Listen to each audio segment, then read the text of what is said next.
Conocido como el padre del Renacimiento indio, Ram Mohan Roy no fue solo un reformador, fue un terremoto intelectual. Nacido en un mundo de tradición inmutable, desafió audazmente siglos de dogma religioso y prácticas sociales opresivas como el sati. Fue el primer visionario en entender o tender un puente filosófico entre la sabiduría clásica de la India y la ilustración occidental, encendiendo una llama de modernidad que redefiniría una nación. Esta es la historia del hombre que se atrevió a reformar a Dios, la sociedad y la propia India. Roy fue un filósofo y reformista social indio que fundó el movimiento conocido como Renacimiento bengalí. En su obra unía la filosofía occidental con las antiguas tradiciones hindúes.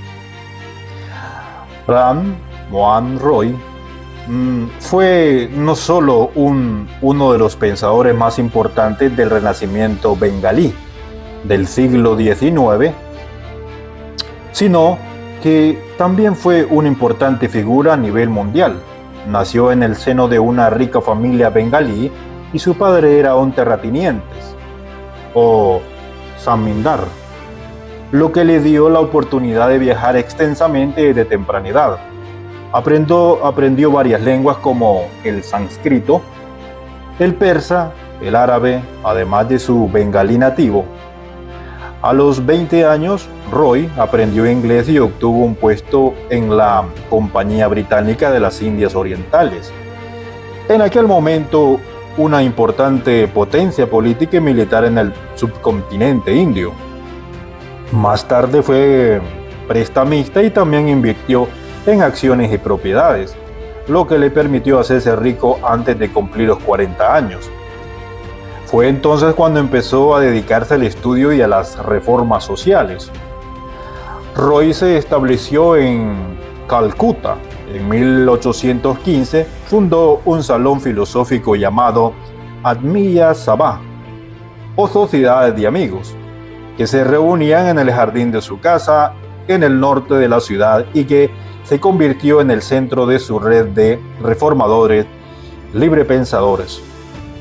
Publicó mucho y se convirtió en un defensor de la libertad de expresión y compró un periódico, el Miratul Akhbar, espejo de las noticias, y un semanario, el Sambad Kaumudi, la luna de la inteligencia.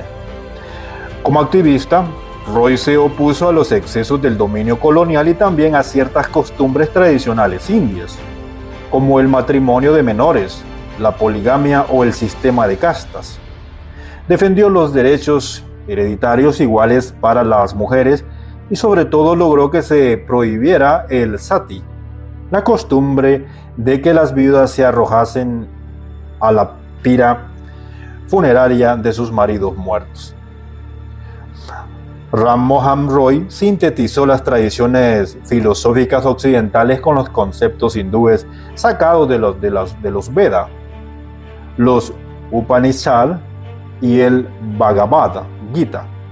Su filosofía está anclada en el Vedanta Advaita, tradición asociada con el sabio del siglo VII, Adi Shankara.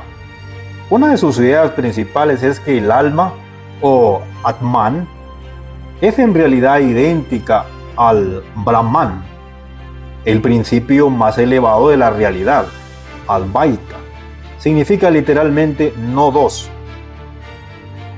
y que es posible alcanzar la liberación al reconocer esta identidad fundamental. Roy intentó restaurar el Vedanta Advaita, aduciendo que era la tradición filosófica que subyace a todas las tradiciones indias. En 1828 formó un movimiento reformista llamado Brahmo Samaj, que enfatizaba la razón y el monoteísmo. En 1830, Roy viajó a Gran Bretaña como embajador de la corte mongola para pedir un incremento del subsidio del emperador mongol. Usó esa oportunidad para agitar las opiniones en favor de la prohibición del sati y para impulsar su plan de reformas. En Gran Bretaña, continuó trabajando en las reformas con otros librepensadores como él. En una visita a Bristol, contrajo meningitis, lo que le causó la muerte poco después en 1833. Imagina lo terrible que será el día de tu muerte. Los demás seguirán hablando y tú no podrás llevarles la contraria, dijo. ¿Te sientes identificado con lo que hablamos hoy? Únete a nuestra comunidad suscribiéndote al canal, déjanos un like para apoyar la conversación. Me encantaría leer tu opinión, así que comenta tu experiencia aquí abajo y si crees que este mensaje debe llegar a más personas, compártelo.